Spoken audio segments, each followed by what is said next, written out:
Olá, meus amigos! Eu sou o Marcos e bem-vindos ao primeiro episódio desse novo projeto que eu vou estar começando no YouTube chamado A Lógica de Tudo. O intuito desse projeto vai ser analisar filmes de terror que nós tanto amamos, com foco em mostrar a falta de sentido deles. Pra gente fazer isso, nós vamos analisar o filme por completo e, ao passo que a falta de lógica vai aparecendo, eu vou descontar um determinado número de pontos do filme de acordo com o quão sem sentido ele é. A princípio, nós iremos ter 3 categorias de desconto de pontos: -2 para falta de lógica simples, -5 para situações moderadas e -10 para aqueles casos extremos que te tiram do filme às vezes de tão sem sentido que eles são. Lembrando que eu não sou dono de nenhuma verdade aqui, tá? Isso tudo é apenas a minha análise e, portanto, a minha opinião sobre o assunto. E lembrando que isso não diminui a qualidade geral do filme em nenhuma instância, tá? Isso aqui é apenas uma enorme brincadeira que a gente tá fazendo no fim das contas. Com a ideia geral do programa esclarecida, a gente pode partir para o primeiro filme que terá a honra de ser analisado aqui, que é um dos clássicos supremos do terror slasher, Halloween, de 1978, dirigido por John Carpenter e co-escrito pelo próprio Carpenter e pela sua namorada na época, Deborah Hill. A ideia do filme começou quando o produtor Irving Abrams pretendia fazer um filme de terror sobre babás sendo stalkeados por um psicopata. E com essa premissa basiquíssima, ele queria que o projeto tivesse o mesmo impacto que O Exorcista teve em 1973. Olha que cara ousado pra época, né? Mas de uma certa forma ele estava certo. O parceiro financeiro de Abrams, Mustafa Khad, entrou com uma grana considerável para ele de 300 mil doletas. O Carpenter foi contratado para dirigir, escrever e fazer a música do filme pela parceria que ele tinha com o Abrams, que também tinha distribuído o seu filme anterior, que é O Assalto ao 13º Distrito. O baixo orçamento, os prazos apertados e a falta de experiência dos cineastas fizeram a produção do filme ficar um pouco instável, mas eventualmente o filme que todo mundo conhece e todo mundo adora foi lançado. Desde já eu quero ressaltar o quão bom esse filme é em criar o suspense com coisas do cotidiano. São as pequenas aparições do assassino em diferentes lugares. O timing que o Carpenter tem de pôr o tema, de Halloween contribui muito para a criação do medo. Sem contar que a fotografia desse filme é excepcional, especialmente nas tomadas à noite, com aquela fotografia mais escura que deixa o assassino mais parecendo uma forma do que uma pessoa em si, que é a própria ideia do filme, né? Tanto é que o assassino é creditado nos créditos como apenas a forma, e não o Michael Myers. Enfim, sem mais delongas, vamos começar a falar sobre o dito cujo filme. Halloween abre na cidade de Haddonfield, Illinois, na noite de Halloween de 1963. Acompanhamos por uma câmera em primeira pessoa o romance muito bonito da Judith Myers e o seu namorado. Porém, depois que os dois decidem subir para o quarto para apimentar a relação, a câmera então entra na casa, pega uma das facas da cozinha e... Peraí, o cara tá saindo já? Em um momento mais tarde no filme a gente vai ver que essa pessoa que a gente tá acompanhando por esse ponto de vista tem um poder inusitado de fazer com que as pessoas perto dele não durem muito no ato. Essa pessoa misteriosa então segue a escada acima para o quarto da Judith e a mata com diversas facadas. No meio dos gritos, a gente descobre a identidade do assassino, que é o seu próprio irmão, Michael Myers. Depois disso, o Michael sai para fora da casa, onde ele é encontrado e desmascarado pelos seus pais. E é quando a gente descobre que o Michael é apenas um molequinho, pequenininho, porém capaz de atos muito violentos. Depois de um zoom out meio extenso, o filme corta para 15 anos depois, onde a gente conhece o poderosíssimo Dr. Loomis, interpretado pelo querido Donald Pleasence, que tá a caminho do sanatório Smith's Grove para escoltar o Michael a júri, para ele responder ao assassinato da irmã dele. Porém, ao chegar no sanatório, todos os pacientes que estavam ali dentro, agora eles estão ali, perambulando do lado de fora, no meio daquela chuva, no meio daquela escuridão. O Dr. Loomis se assusta com essa situação e ele vai perguntar ali pro porteiro do local o que estava acontecendo. E é nesse momento que a enfermeira que estava junto com ele é atacada por Michael Myers, que rouba o seu carro e segue rumo à sua cidade natal de Haddonfield. Além do primeiro vislumbre da versão adulta do Michael, essa cena nos traz a nossa primeiríssima falta de lógica do filme, visto que quando a enfermeira é atacada, o Loomis está num local onde ele visivelmente podia ter enxergado a situação e até mesmo ouvido os ataques do Michael. E se isso não fosse o bastante, a enfermeira ainda perde o controle do carro quando ela é atacada, deixando o ataque ainda mais óbvio, né, porque o carro se mexeu. Por isso, para essa ilogicidade, a gente vai estar tirando menos 2 pontos. A gente vê em outros momentos do filme que o Loomis tá meio velho, ele tá meio surdo, então talvez só tenha perdido a atenção ali no momento. Mas isso não é desculpa, menos 2 pontos. Logo após isso, voltamos o foco para Haddonfield, no dia de Halloween, onde a gente conhece a nossa Final Girl Laurie Strode, interpretada pela Jamie Lee Curtis, que juntamente com o Donald Pleasence são os atores mais conhecidos dessa franquia e os que mais voltam a dar a cara nas futuras continuações, além, é claro, do Michael Myers. A Laurie tá pronta para ir para a escola, porém no caminho a gente vê que ela tá sendo observada por Michael Myers, que já está na cidade e já está portando o seu visual clássico, a máscara branca do William Shatner e uma roupa de mecânico. A gente vê em outra cena que no caminho para a cidade ele matou um cara aleatório ali no meio do mato e roubou as roupas dele.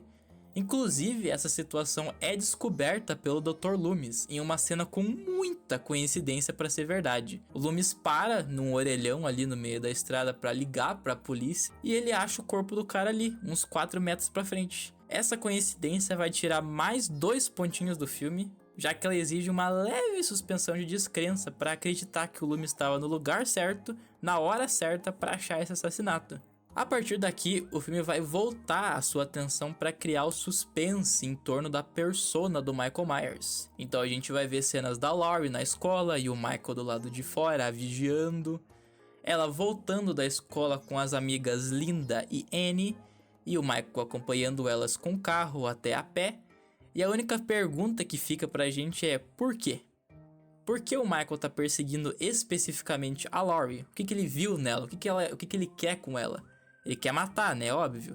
Mas será que ele vigiar ela não significa outra coisa? A gente vê mais disso nos outros filmes, mas é válido dizer que esse mistério que envolve o Michael é um dos motivos, se não o principal motivo dele ser esse ícone tão assustador do terror.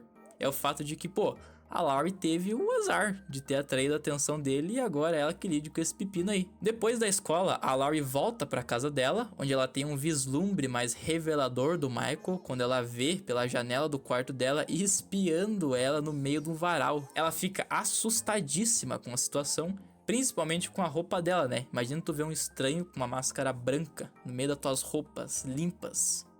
Assustador. Porém, antes que ela possa ter uma reação, o assassino desaparece diante dos seus olhos. E aqui a gente vê mais uma falta de lógica do filme, visto que até agora o vilão nos foi apresentado como apenas um humano, apenas como um homem fortinho, né, duro na queda, mas ainda assim um homem. E ele se teleportar assim na frente da Laurie sem ela desviar o olhar é impossível até agora. Então essa cena vai perder menos 10 pontos pro Michael aprender a se portar como um humano, que ele ainda é. Eventualmente anoitece, noite de Halloween agora, e a Laurie e a Annie estão fazendo bico como babás. Inclusive elas estão em casas uma na frente da outra.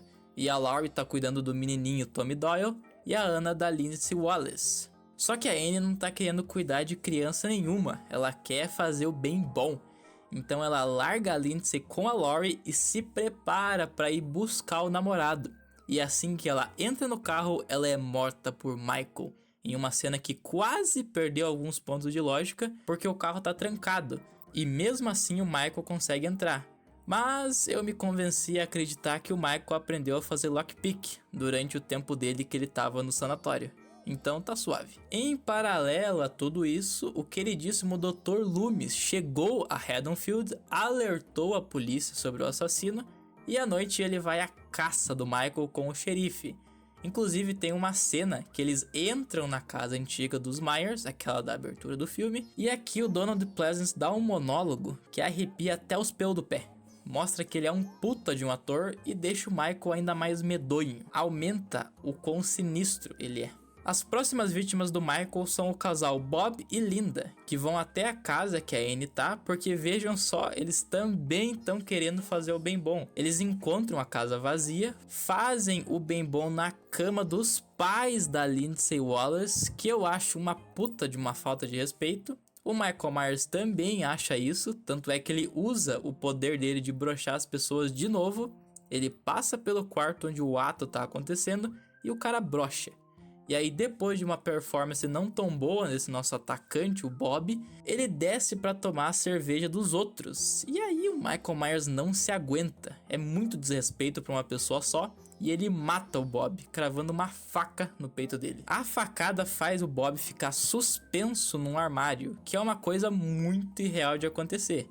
A faca tinha que ter pelo menos uns 30 centímetros ali de largura. E o armário teria que ser de um material muito mais resistente para aguentar o peso de uma pessoa. Sem contar que a gente vê ali em uma cena mais de perto que parece que não é nem um armário em si, é uma porta de um armário.